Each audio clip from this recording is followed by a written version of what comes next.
Evening. I'd like to call to order the Village of Gurnee Planning and Zoning Board for this Wednesday, July 1st, 2026. We have a roll call, please. Blair. Campbell. Present. Jordan. Here. Paff. Here. Morgan. Here. Stevens. Here. Sula. Present. We do have a quorum. If everyone would please stand and join me in the Pledge of Allegiance. Pledge allegiance to the flag of the United States of America and to the republic for which it stands, one nation, under God, indivisible, with liberty and justice for all. Okay, the first item on the agenda is the approval of the minutes from the meeting was held back on June 17th. Does anyone have any questions or comments? Oh, wait, I skipped something. I'm sorry. Let's go ahead and vote on the minutes first. Does anybody have any questions or comments? If not, a motion to approve. Motion to approve. Motion by Mr. Paff, second by Mr. Campbell. All in favor say aye. Aye. Aye. I forgot to open the floor for public comment. This is an opportunity for members of the public to make a comment for items that are on the agenda tonight, but excluding public hearing matters because we have special procedures for public hearings that allow for public comment as we deliberate those items. There being no one, I'll close the floor to the public. Yeah. Well, I'm sorry. I'm here to speak on the rezoning of 6,000 Washington. Would this be the proper time? For No, me? it would not be. Okay. It'd be the public hearing. Before we get to the meat of the agenda, Mr. Winter has requested some time to address the commission, or planning and zoning board. Yeah, well, this is a recognition that we have a new member to the commission, and this is probably the first time you've had a map amendment come in front of the new commissioner. I just wanted to clarify a couple things about the packet. Basically, map amendments, you must consider all of the factors. These are set forth in the statute, or our ordinance rather, and you must consider all of them when you make your ultimate vote. The other thing that I wanted to point out is on page 4 of 4, there's a recommended motion.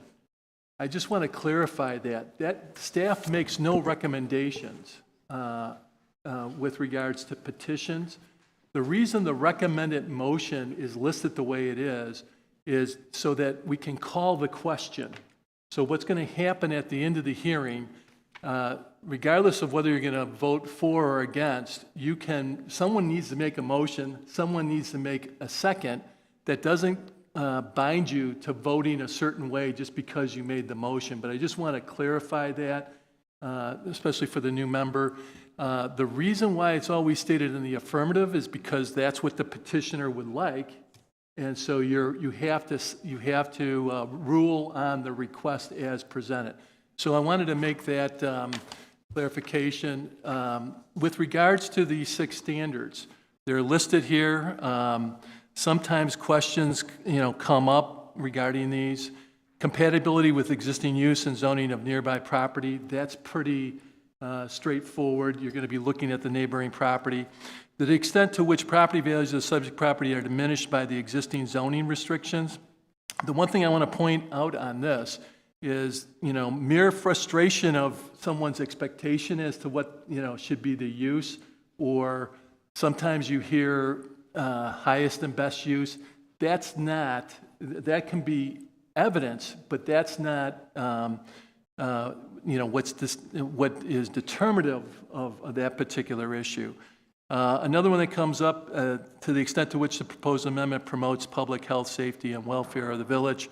Oftentimes, that's a consideration of whether that can include traffic, stormwater, noise, lighting, all the things that you would think of for that particular factor. And then, as to I jumped down to 6. The length of time the subject property has been vacant.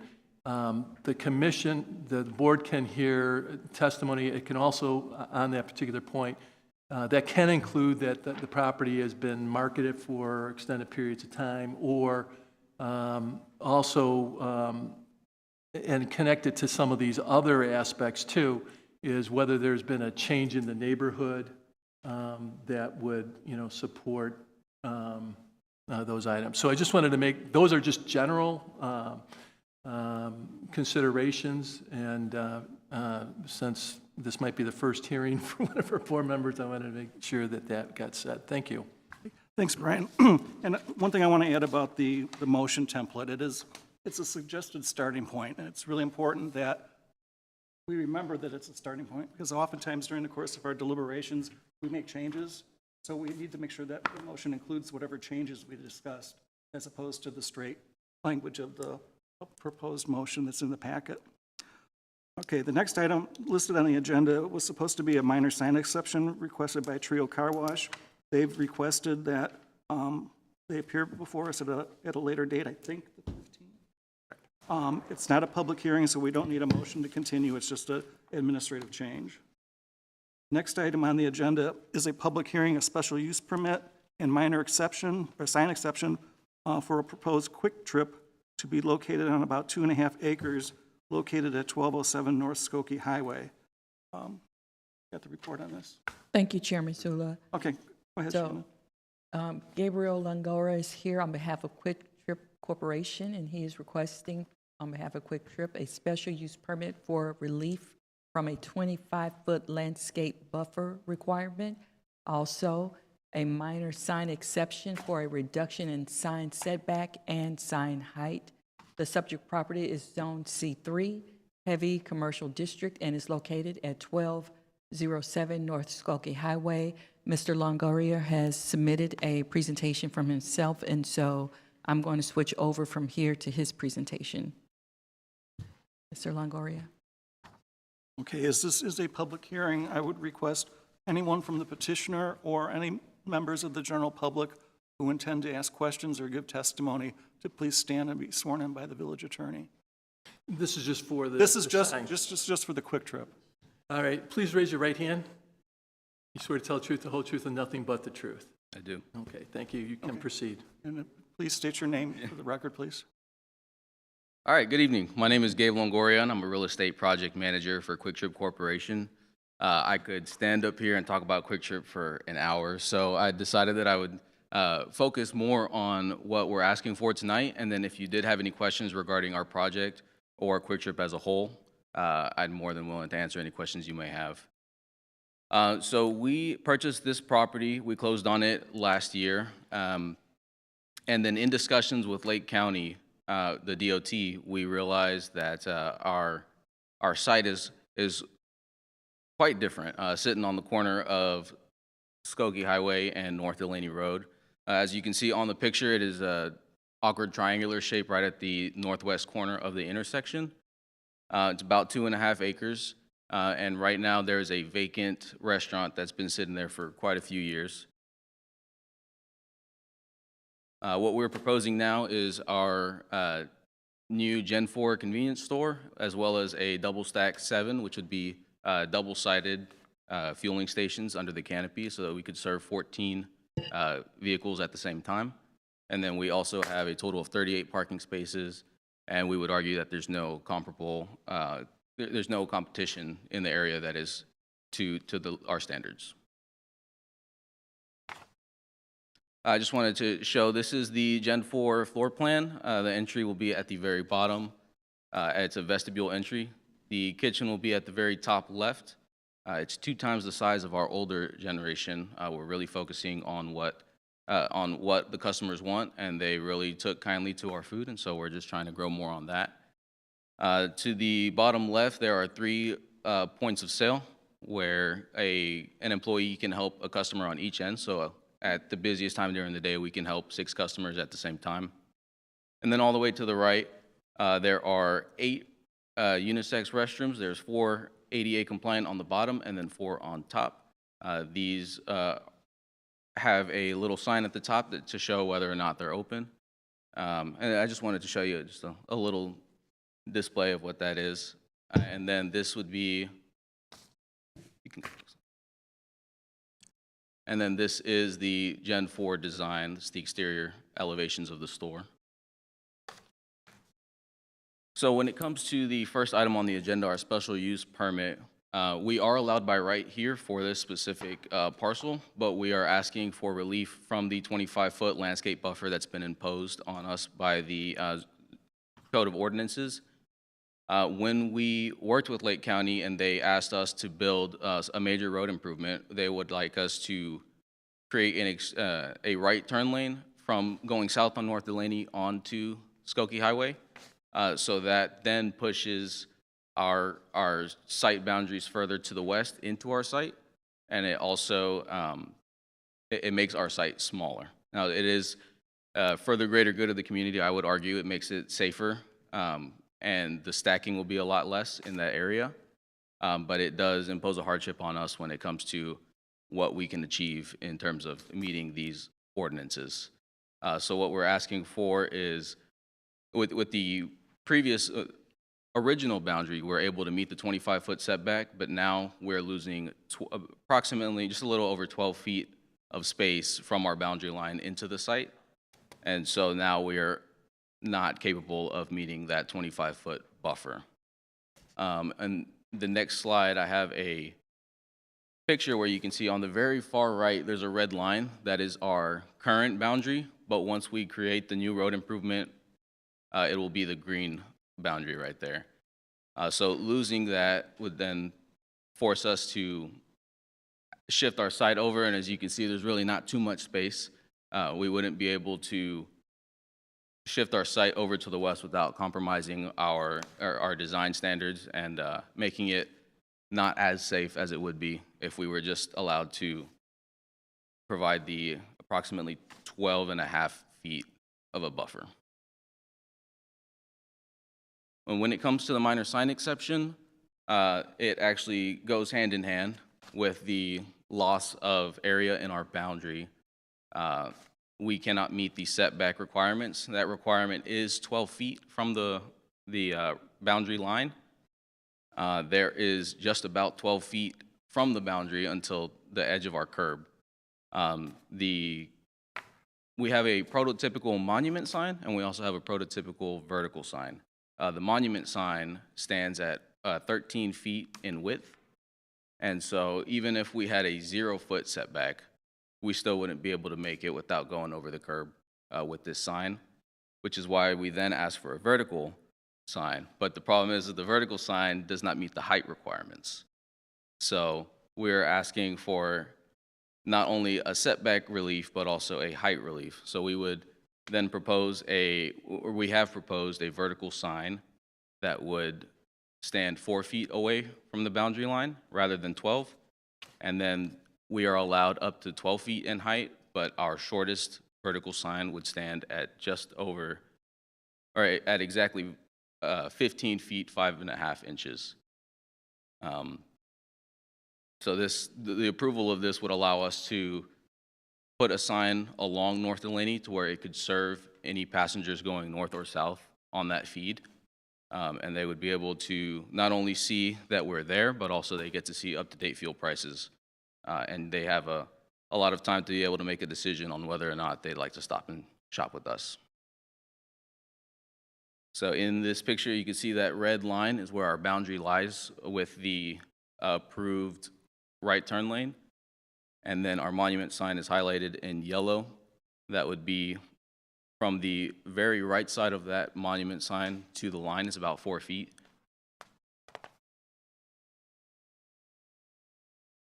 And so this is the vertical monument sign that stands at 15 feet, 5.5 inches. And then if we go to the next one, this is our horizontal sign. So you can see that it's a much wider base, and the base simply cannot fit, which unfortunately forces us to either propose the vertical sign or compromise the design standards and make the site unsafe. And so we're humbly requesting that you approve the special use permit to provide relief from the 25-foot landscape buffer along North Delaney, and then also for the approval of a minor sign exception to relieve the setback and the height requirements on our monument sign that's along North Delaney Road. And I'm happy to answer any questions you may have, again, about Quick Trip or about this project in specific. Thank you. At this time, I'll turn it over to the members of the Planning and Zoning Board. We have two different items here. One's a special use permit that requires us to make a recommendation to the village board, and the other is the minor sign exception, which we have the decision-making authority. I suggest that we cover everything and then just sort it out appropriately when it comes time to make the motions. So if you'd like to start, go ahead, Dave.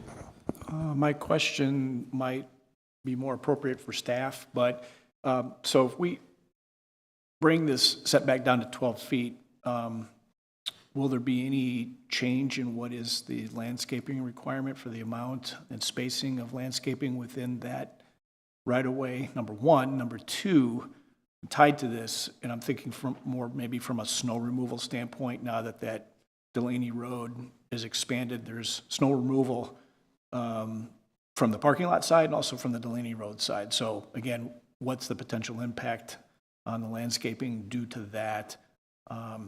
And if there's a reduction in the amount of landscaping, could we perhaps consider something in exchange, a reduction along there for some enhanced landscaping in other parts of the parcel for whatever we may lose along that side? So that's the only question I had. I can answer in terms of the landscaping, we are meeting every other requirement that is in the Code of Ordinances for our specific property. It was just a matter of the landscape buffer, so the amount of green space in between our driveway and the right turn lane is smaller.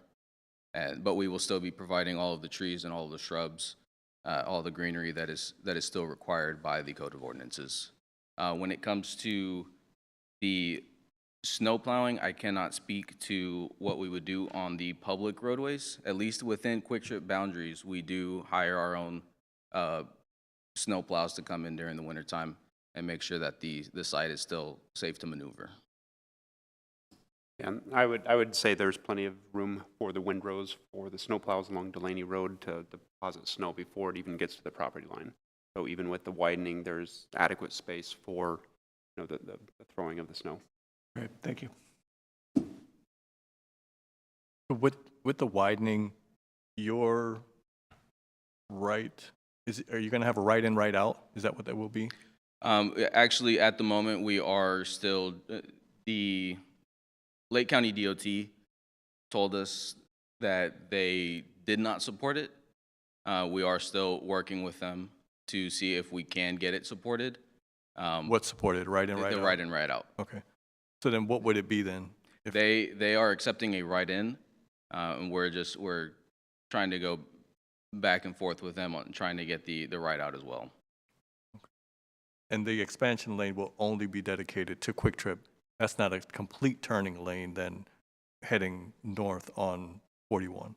Wrong. It will be, this is, for this specific property, the only way we were going to be able to do anything was if Lake County got this right turn lane. So essentially, this right turn lane is going to go south, and it's going to transfer all the way over to 41. the west feed of 41. Okay. Okay.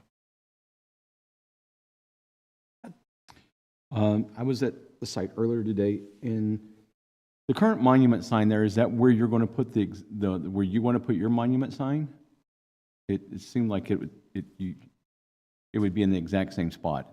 To be honest with you, I haven't been to the site since before it snowed. So it's been a little while. I can't really remember. I think the current monument sign for the restaurant is at the very corner, Correct. and he's showing it quite a bit north. But it's kind of in the same general area, I thought. So I thought, yeah. So we will have a monument sign at the hard corner, and then we'll also have one. So that one that's on the hard corner, that one's facing in a way to only give those up-to-date fuel prices to the east-west feed along 41. And then we're proposing that second monument sign along North Delaney, so that way those passenger vehicles can see as well. So the sign on the corner, it needs no exceptions. It meets all the it's- requirements. Gotcha. Ed, were you finished? Yes, yes. Okay. I have a question. Was the site plan completed when IDOT approached you guys about purchasing that right away? Yes, it wasn't, the full plans were not laid out yet, but we do submit into IDOT and any roadway jurisdiction as quickly as we possibly can, because it does typically take around 3 months at minimum just for them to get back to us. So we approached them when it came to what accesses we would be getting, as well as if there was going to need to be any purchase of right-of-way or dedication of right-of-way. Okay, that green line was originally your property line, which you purchased? Correct. Okay. All right, thank you. Yeah, and one other consideration, there's a cross-access easement going from the right-in, right-out off of Skokie Highway through to the driveway where the Tsunami Car Wash is. So that's a dedicated cross-access through there, so they really couldn't shift the building any farther west from where it is. And I don't really have any questions right now.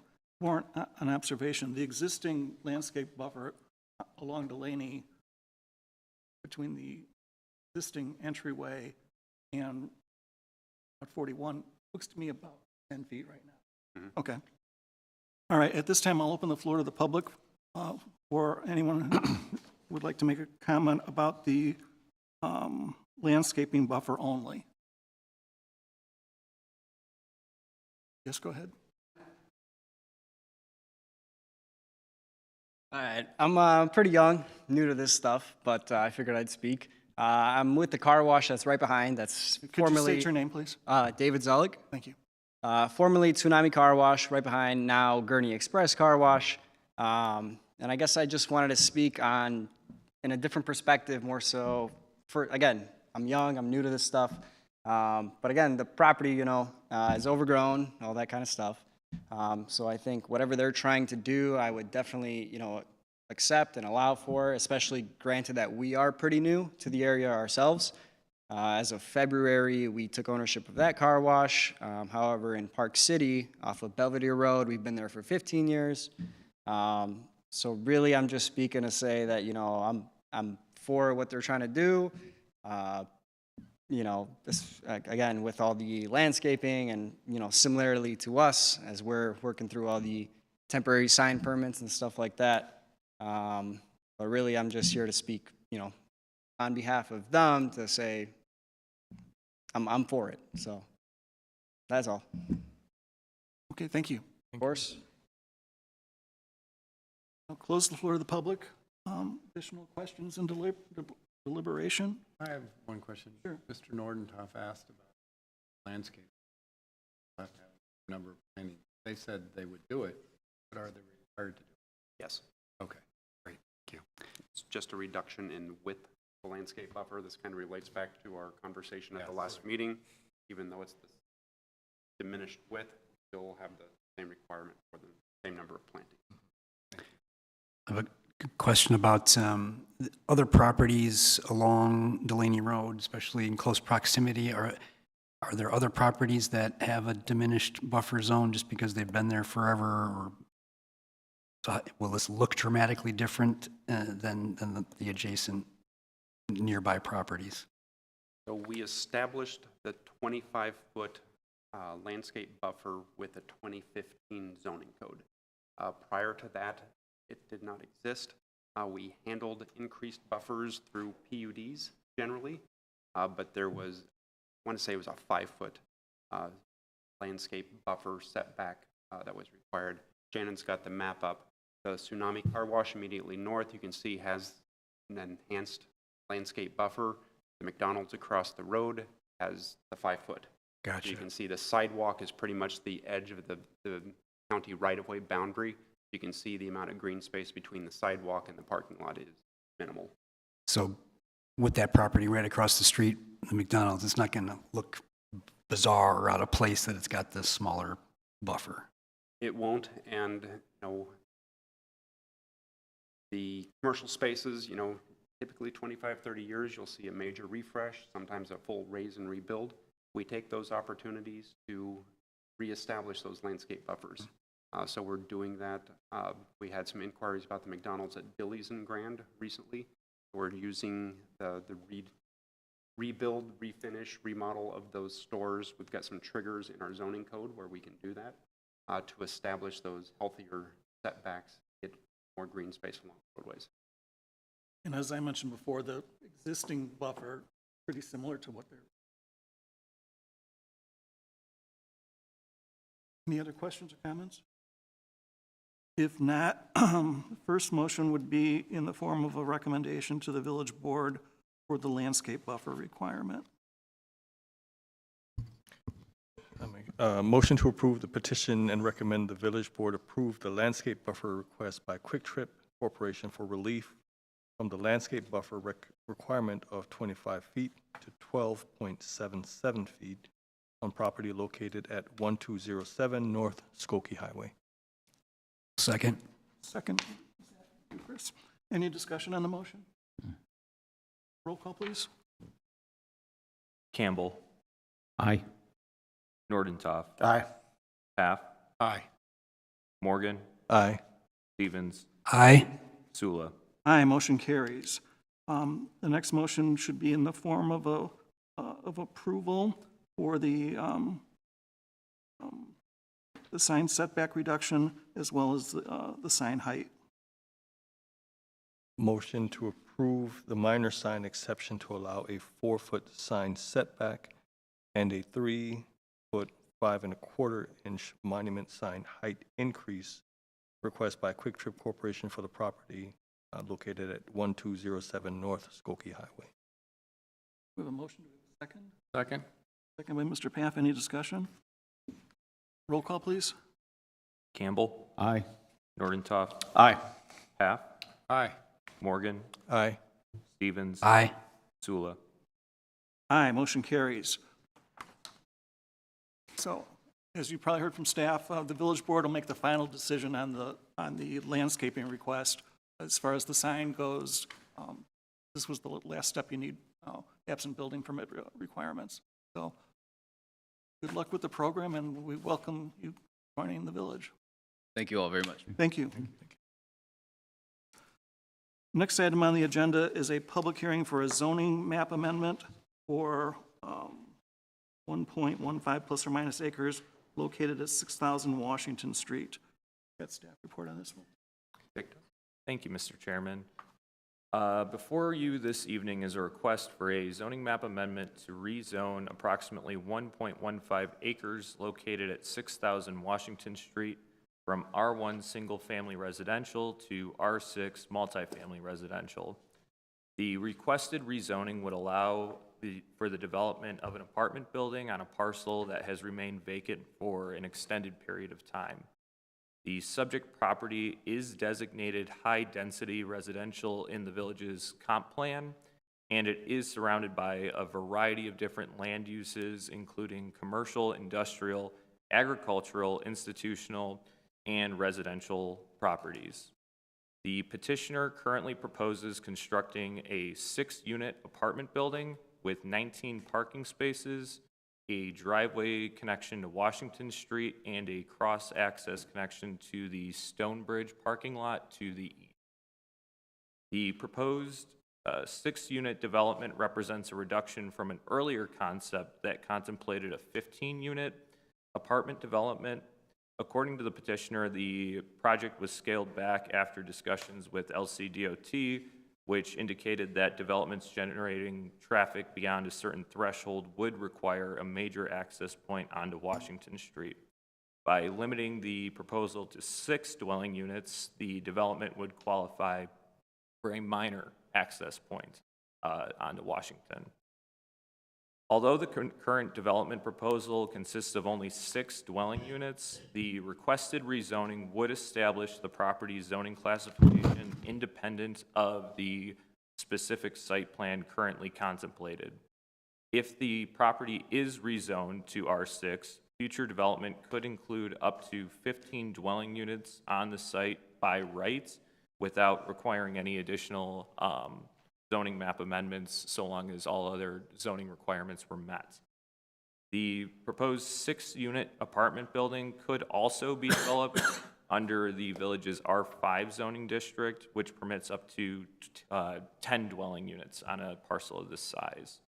The petitioner, Mr. George Lozada, is here this evening to answer any questions that the PZB may have. Thank you, Jake. This is a public hearing, so at this time, I would request anybody from the petitioner or members of the general public who intend to give testimony or ask questions to please stand and be sworn in. Please stand, raise your right hand if you're going to be presenting.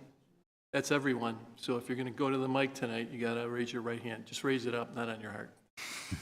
All right. Do you swear to tell the truth, the whole truth, and nothing but the truth? Thank you. Okay, at this time, I'll turn the floor over to the petitioner. And this applies to everyone as, when it comes time, when you approach the microphone, if you could please state your name. Yes, I'm George Lozada with Loza Properties, and I'm the petitioner at 6000 Washington. I'm open to any questions you guys have. I think it was summed up very nicely, and yeah, go at it. Okay. Dave, you want to start? Sure. My first question is for staff. If you could help me understand the difference between a major and a minor access point, and where exactly does that trigger fall? The reason I'm asking is because the previous proposal that came before us at some point, I'm guessing it was at 15, and Lake County DOT deemed that as a requirement. So where does that fall between 6 and 15, and what is the main structural difference between those two? So Sorry, David, you go ahead. yeah.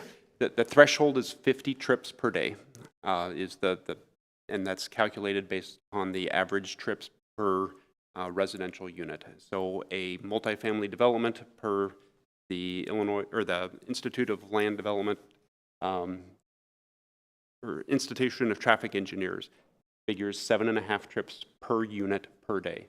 So a 6-unit development would stay underneath that 50 trip threshold. The difference between a minor access permit and a major access permit through Lake County DOT is the amount of turn lanes, the amount of modifications to the roadway, the size of the roadway. You know, they'll require a full traffic study for a major access permit. For a minor access permit, it's pretty much allowed by right as a single in and out. As a follow-up to that, if we allow this to go through as R6, and this project gets built, and then the property gets expanded in the future because it's allowed by right, then would that permitting process automatically trigger a requirement for them to make the modification to the intersection before being allowed to expand and adding more buildings to and use to the property? Yes, technically it would. We had a discussion about, the cross-access going into Stonebridge and if that would add any traffic to that. And the county's response to that was we may have, if the direct access to Washington Street was not built and it was only handled through the cross-access, they would have to restudy the Stonebridge access point to verify the traffic counts for that, and potentially have to make more modifications to that access point.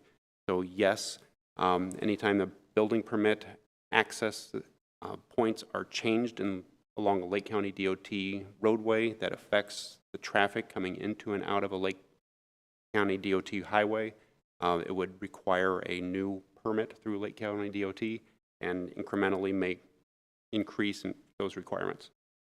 So I guess it would be logical that they could have an issue right out of the bat if the next door property starts to use that cross-access and use that second new access point. Even with only 6 units, it could end up being over that 50 threshold if those just decide the path of least resistance on the west side of that property is to go out through that apartment complex versus out to the east end.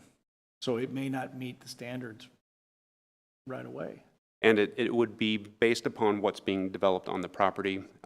In practice, there may be some cars crossing. It's assumed that they would cross both ways equally. So, they can't be, this property would not be responsible for, the cross traffic coming across because Stonebridge already accounted for that through their driveway. But just for clarification, you know, this, what's shown on the screen, that's just conceptual, that's not binding. This isn't a PUD, so, you know, once you grant the zoning, they could submit other plans that complies with the new zoning classification. It does not have to look like this. This is just conceptual, it is not binding on the property owner. It is the explanation for why they're asking for a change, but you have to be aware of that as well. So not even the access points are guaranteed? The access point would be set by Lake County DOT. They will look at the 200 feet of roadway frontage, determine the location that has the best visibility, best separation from existing access points. I believe the current location is pretty close to the field access point that's there already. And for a minor access, they probably would be able to get it at that point that it goes through major access evaluation. Lake County DOT will require the full traffic study and may require it to move somewhere else along that property line. Is the cross access to the facility next door required? It was dedicated when we did Stonebridge, so that was part of their development.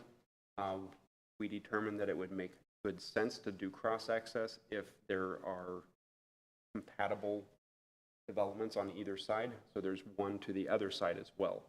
I believe for this development, it still makes sense to have access directly out onto Washington Street as well, their principal access, based upon the number of trips generated out of this development. And one thing I would like to add at this point in time is, in my mind, I really don't think I can support R6. But if we want to allow multifamily, I think R5 gives us better protection to keep size in line. Well, oh, I'm sorry. I think my question was, do we have to put the motion through as R6, or can we do it at R5? Well, here, clarification on that. The petition says R6. You can, I mean, if the petitioner changes the request, but you have to vote up or down on the way the petition is right now. Okay, for the R6. Now, it can be, you know, if this were turned down, the property owner could repetition for R5. That's a you know, that would be a possibility. Sometimes it can occur at a public hearing, provided the amendment does not increase the usage, because you've given public notice of, you know, a higher density residential. You can't, you know, go up. But that might be possible to go down, as long as it's made before a vote is taken. So theoretically, we can negotiate during this meeting. Well, no, we're not negotiating. If the petitioner makes a decision on that, that would be the petitioner's decision. So the petitioner could theoretically verbally amend his request to R5 instead of R6. Right, Okay. but in terms of what's in front of the board right now, Right. is you have to consider the R6, because that's the way it is presented. Okay. Did you? Okay. Oh. Yeah, I guess I want to understand, so that is a dedicated cross easement, and what is presented doesn't necessarily, Attorney Winter said, what's presented doesn't necessarily have to be what ends up on the property. Right. In terms of the schematic, or just in terms of what we're looking at here? Well, so R6 would have a limit as to how many units, and Jacob indicated that number. What was the number? It's 15, so So they just could- for a point of clarification, one, this image, it's a bit out of scale from the drawings we got. I wouldn't put too much stock in this relative to the scale. It is a bit distorted. Really what is before you tonight is to rezone this to R6. What that would allow them to do, they would have to meet all the LCDOT requirements. It would be a maximum of 15 units as an apartment. That is really what the maximum would be allowed. Now, the petitioner stated this is what they're currently looking to do because of the LCDOT restrictions, so we wanted to provide that context, but really the scope of what the PZB is looking at tonight is a request from R1 to R6. And even in terms of that access, you know, while the board can, you know, take evidence on that, please understand that that's a county decision. You know, the village does, you know, you can't base your decision on what you think the county may or may not do. You have to base it on the facts presented at the hearing. Thank you. And then, yeah, I do believe that the comprehensive plan has this as a higher density, potential higher density, right, than the R1. That's currently contemplated based on surrounding usage. That is That's what I correct. read. Okay. This parcel and the two to the west in the comprehensive plan are, in the future land use plan, are slated for high-density residential. They are all currently zoned R1 at the current time. Mm-hmm. Okay. Yeah, thanks. That's what I read. Thanks for confirming. So in the comprehensive plan, it doesn't designate zoning, No. just that And as default, when something comes into the village, it defaults. Solar request. Another question for staff, just a question of clarification. So the Stonebridge property, the listed R1 PUD, for all intents and purposes, is R6, just based on the density of the unit. But the difference between that is that was, you know, the building as you see it, that footprint was submitted for a public hearing, and so everyone had the opportunity to come and see that. Gotcha. It wasn't, you know, and so that's the distinction that it's a PUD. PUDs are typically for bigger properties, and that was a bigger property. But for that public hearing that was conducted, everyone saw precise drawings for what's depicted. But getting to the broader issue as to whether or not rezoning subject property to multifamily is out of character with what's called R1 next door, it's really a substance over form issue. I mean, the form is... That was the reason for my R1 question, but yeah. The substance is it's multifamily. The density of it is consistent with R6 multifamily. which one? The Stonebridge Oh, okay. immediately. But Which that I'll also clarify. generates less traffic. Correct. Yeah, We knew that. Right, and because it was a PUD, all the details were specifically called out. Yeah.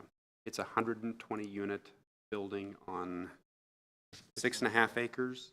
So our zoning code differentiates between straight multifamily and age-restricted or assisted multifamily.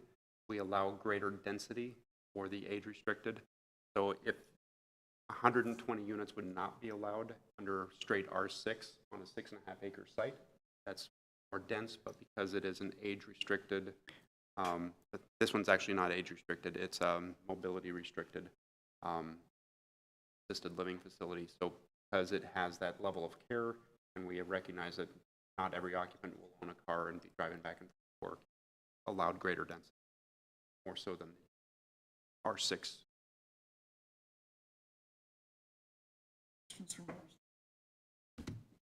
Okay, at this time, I'm going to open the floor to the public.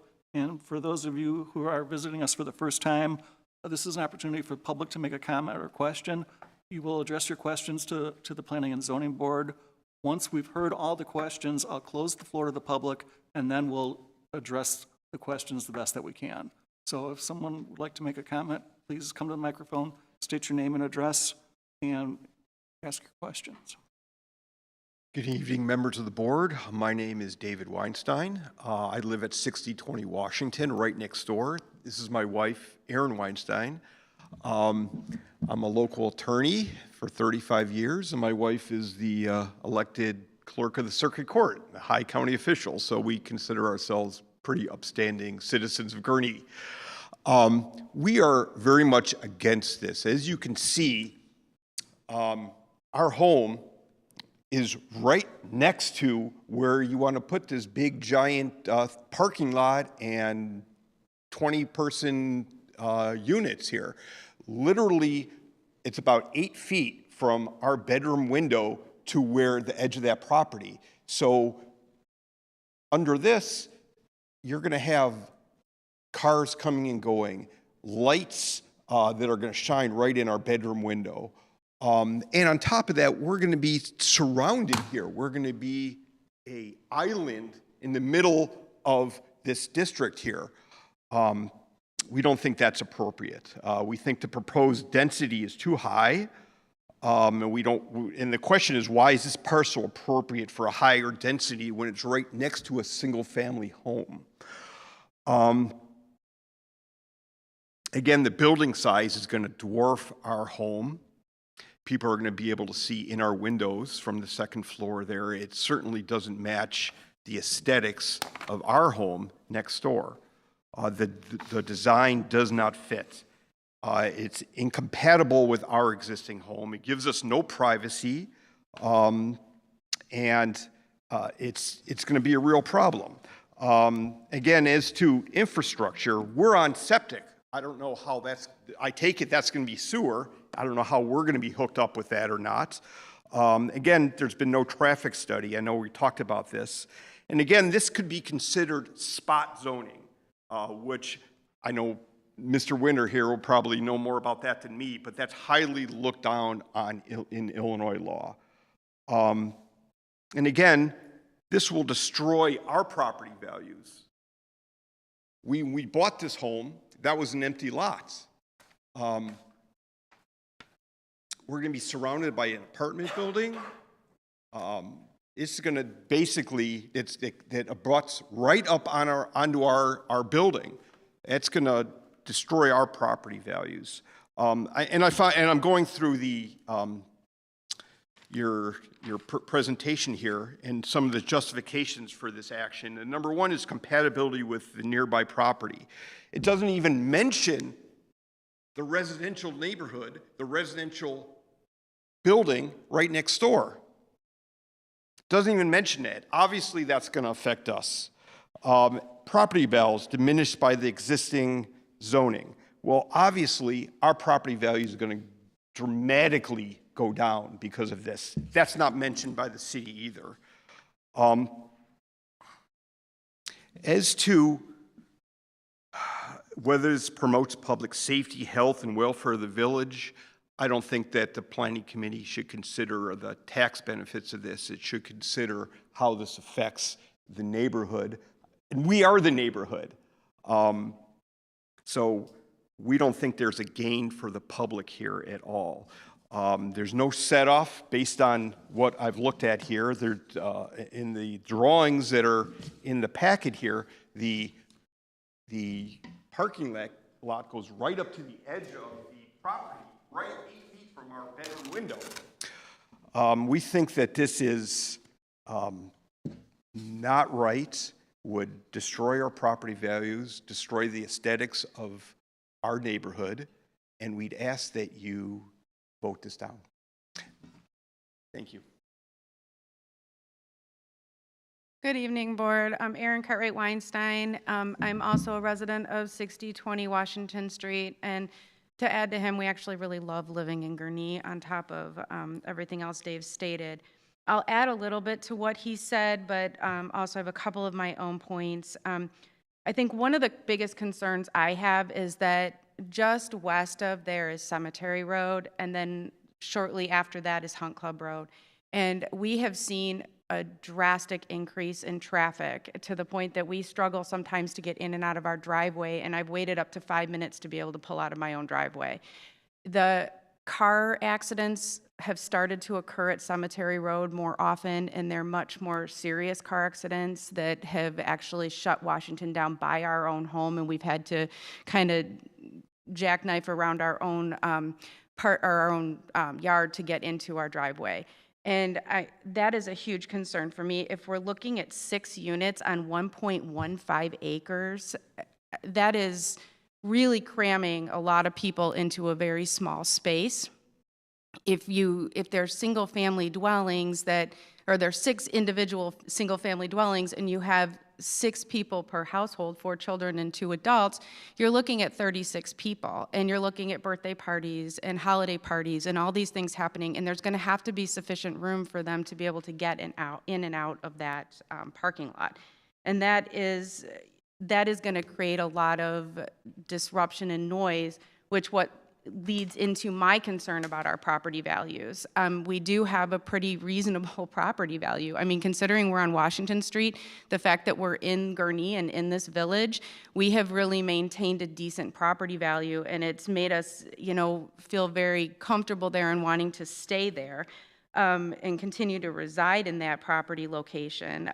But I think that adding a lot more increase in traffic and people moving all over the place is going to definitely cause an impact to our property. One point I wanted to make was that on that lot, the 6020, where just beyond where they have, or I'm not 6020, 6,000, right beyond where the numbers are, just north of that, there's actually a pond there. And that pond, they actually advertised it when David bought the property as being a lake view, but I don't know if I would call it a lake view, but it's definitely just a point of interest. I know with the county board, environmental is a big issue for them, and we have coyotes, fox, hawks, cardinals, bluebirds. We just in that 6,000 lot, and we're rushing animals out of the space that we have, and this is a space that they do utilize. And getting that pond will be completely covered by that parking lot. I had a couple of, one other issue. The other concern I'm having is flooding. And where you see at 6020, there's a pool next to the parking lot of the funeral home right there. That is the highest point in Gurnee.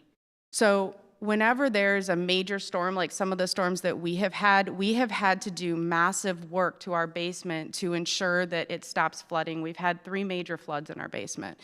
And our concern now is if you start building on the other side, depending on what their grading is, are they gonna start dumping more water down into our basement and create a situation where we can't function? We're not gonna be able to correct those issues any longer. So that's also a property value issue.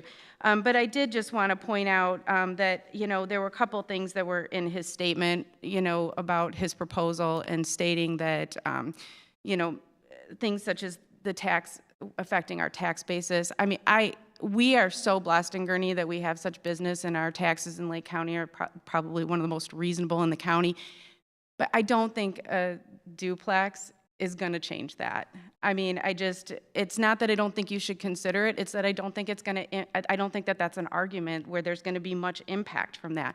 Now, if he ends up getting permission on 1.15 acres to be able to build this huge, massive apartment complex, then maybe it will have an impact on tax basis, but it's also going to run us out of here because it's just going to be way too much for us to handle to have that much going on 1.15 acres next door to us. So I thank you very much for your time. I'm making sure I didn't miss anything here, but yeah, I just wanted to point those issues out because we are incredibly concerned about the traffic and the congestion and, the impact that this is going to have on this small area. So thank you very much. Thank you. Any other questions? Hi, good evening. My name is Don Adams. I live at 6201 Brittany Court in the Winchester Estates neighborhood, which is just located west of Cemetery Road in the intersection of where this proposed development and rezoning is. That's why we're here for this hearing. And I'm speaking on behalf of the entire Winchester Estates community and the Homeowners Association. We oppose this rezoning, and I want to go on record for saying that this isn't about a 6-apartment building complex. This is about changing the landscape of Gurnee for generations and decades to come from R1 to R6. Sitting here and listening to the arguments tonight, I think that the burden on the petitioner to convince the board for rezoning has not been met. We have a conceptual drawing. We don't know what's going to go in there. I'd also point out that Stonebridge, the PUD, is it's a facility for disabled citizens. So there's a whole safety issue. I jog by your property every single day, so I'm very familiar with the bike path and what's happening over there. There are a lot of people in wheelchairs moving up and down Washington Street on that path. So you're going to add that much more commotion, traffic, and congestion to the area. But most importantly, I would ask this board here, what benefit does this provide to Gurnee? How does this complement our future development plans as a community? And really take into consideration that there are a lot of areas in Gurnee on Washington Street that are zoned R6. This does not happen to be one of them. And when people make real estate investments and decisions on where they're going to raise their families, most people do their due diligence, they do their homework to see what does the surrounding area look like. Is this the place that I want to invest in to raise my family and be a part of the community? And, I'm speaking on behalf of my neighborhood and certainly myself, being a lifelong resident of Gurnee. We did our homework. We know what was zoned for R1, residential, high density, et cetera. And I would strongly, strongly ask you to consider not approving this rezoning. Once it gets rezoned, it's rezoned forever. It's not about a 6-unit apartment building. It could be anything. And the only thing I've seen today is a conceptual drawing that doesn't meet any requirements. Thank you. Thank you. Anyone else? Okay, at this time, I'm going to close the floor to the public. We're going to answer the questions the best we can, and we will call upon you to help answer the questions in the event that we get stuck on something. One thing I wanted to say first, though, is the comment about taxing. As a matter of policy, this board has nothing to do with tax considerations. We strictly deal with land use. So we don't make any decisions based on whether it's going to generate tax revenue or not. And in furtherance of that, Gurnee does not levy a property tax. So Correct. It's actually a net negative for the village operations as we provide services to the additional facility without any offsetting revenues. Correct. Okay. I think the first, I asked Brian to give us some clarification. The comment was made about spot zoning. Can you counsel us on that vis-a-vis what the comprehensive plan envisions for the site? Shannon, if you could Go back zoom to out, the- give a broader view. Okay, hold on one moment. I think you had the Google Maps, yeah. There's reference made to the west too, so no, don't zoom in, zoom out, please. Okay. There you go. So, in terms of spot zoning, there's two considerations. Illinois has a two-part test, and in terms, it considers the size, but it also considers the trend of development and what's around it. What are the zoning classifications? So that is a fact issue. There is no, I can't give you an answer to that. You have to consider the six factors. But you obviously, because this property is not surrounded by R1. I think to the north it has I2 and it has C1 to the west. So so it is not by definition spot zoning. If those properties were all R1, so that there was not a mixed use, then that would be a concern for the a concern that could be raised. But again, one point that's been, I think, brought up is sometimes when you're looking for a change, you're looking, is there going to be a trend? And so you can consider the other properties. Are there going to be any other apartments built, in this area too? Is this consistent with the trend or not necessarily if it's residential in C2?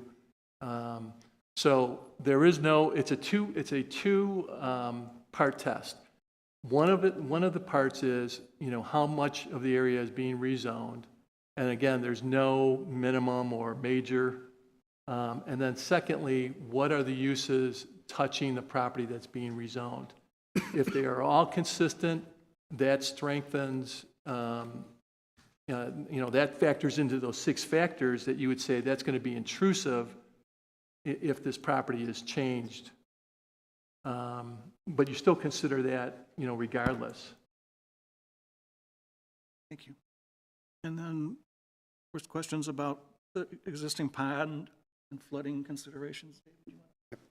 So as we develop the site plan and develop the development plans, stormwater detention will be required for any impervious surface that is created. So generally with any development, there's more runoff, but it's controlled. And the release rates off the site are designed to mimic natural conditions. So that would be implemented on this site as well. Comment about the sanitary sewer lines. As part of this development, they're going to be extending the sanitary sewer lines from the Stonebridge development across their property to the corner of the Weinstein property. So it would bring sewer to their property line because that corner currently is unserved. The Marsh Funeral Home does not have access. The commercial properties to the south got it up from Southridge, but it was not a depth adequate to get across Washington Street. The unincorporated parcel where the storage barn is does not have anything. So it is a little bit of a donut hole in our sewer coverage, but this project will get it closer to the eventual corner of Cemetery and Washington Street. As far as setbacks, built into our zoning code, and something that would have to be abided by, is a 30-foot landscape buffer between the single-family home and the multifamily. It is shown on the site plan. It's a little hard to read, but there is a 30-foot setback to the parking lot. We do have landscaping requirements that go into that 30-foot setback based upon for every 100 feet, and it is designed to be a screening, heavily screened. So it's heavily concentrated on evergreens and screening materials to provide that buffer between single-family residential and multifamily or commercial.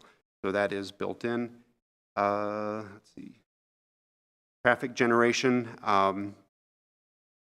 The threshold that Lake County uses for that 50 trips a day is basically a de minimis amount of traffic that's being generated. I believe that the traffic counts along Washington Street are upwards of 25,000 vehicles a day. The 50 cars a day is not a substantial increase. So therefore, that's why Lake County DOT does not require the full traffic study and all the things that go with the major access point for traffic generators of less than 50 trips a day.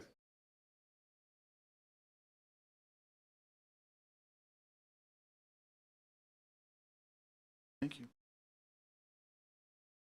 Did the petitioner want to add anything?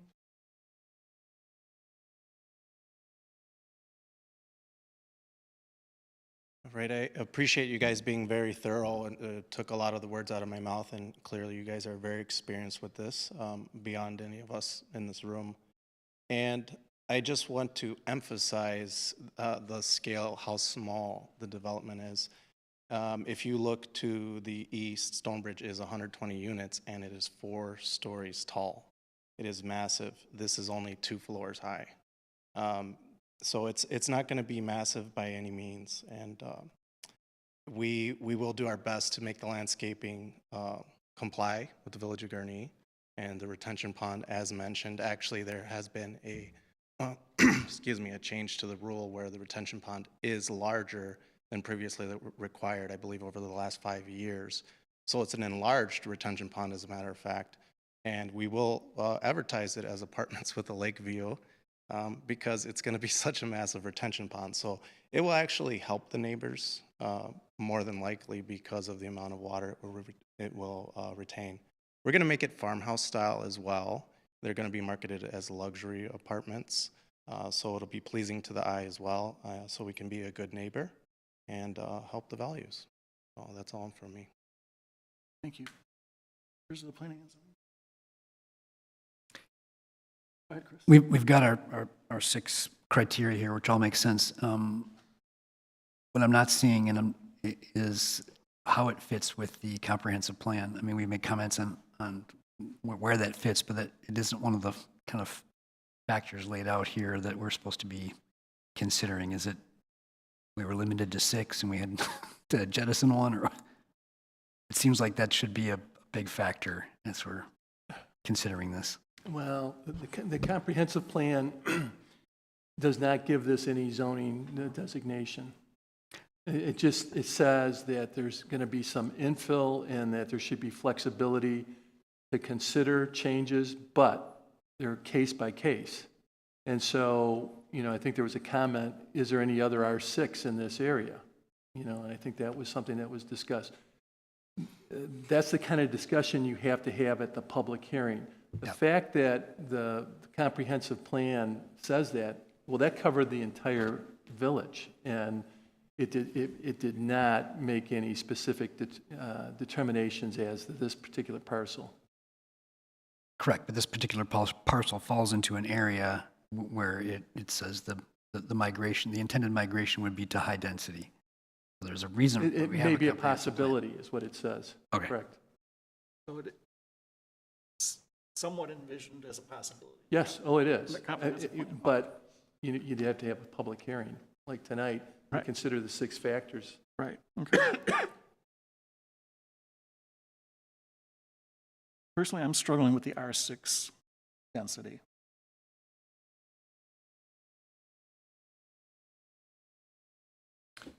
I'm seeing resistance to R6, I think, across the board. Yeah, and I agree with you, Jim. And I think there's been compelling arguments given that there should be extra consideration in how we transition between properties, because this does fall between. It's not just adjacent to a high-density use. It is a bridge.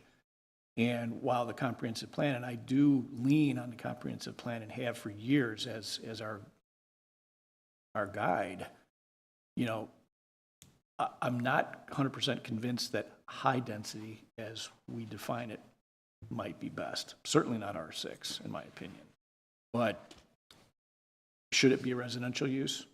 Yeah, absolutely. But somewhere in between, you know what I mean? So it's, again, I don't think it's for us to decide tonight, but I think I tend to always look at like what could be the worst case scenario, right? So we walk out of here granting R6, we have to be ready and willing to live with whatever the worst case scenario could be under R6, which is 15 units.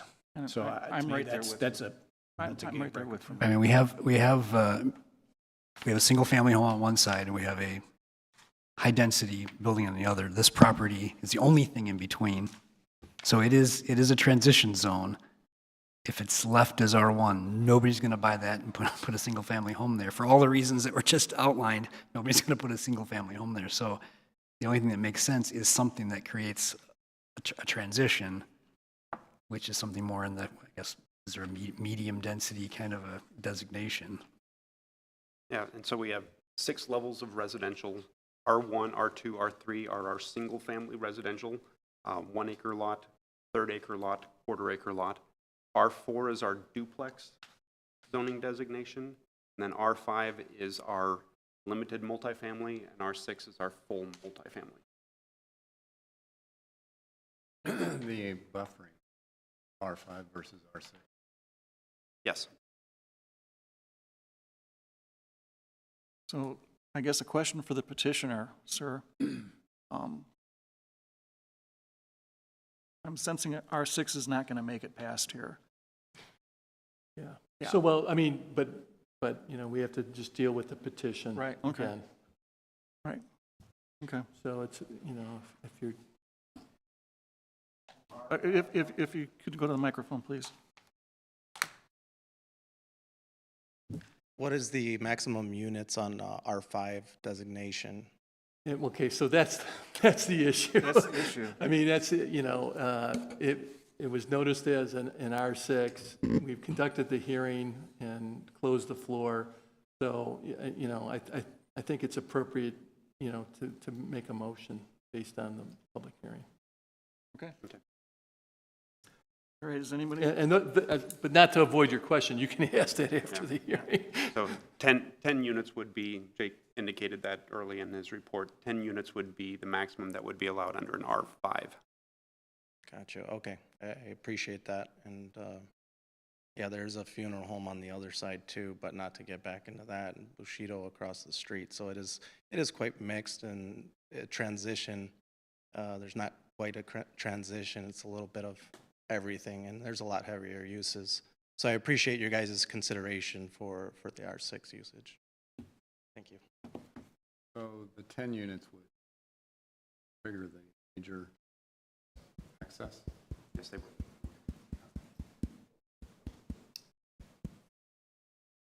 Yes, Dave.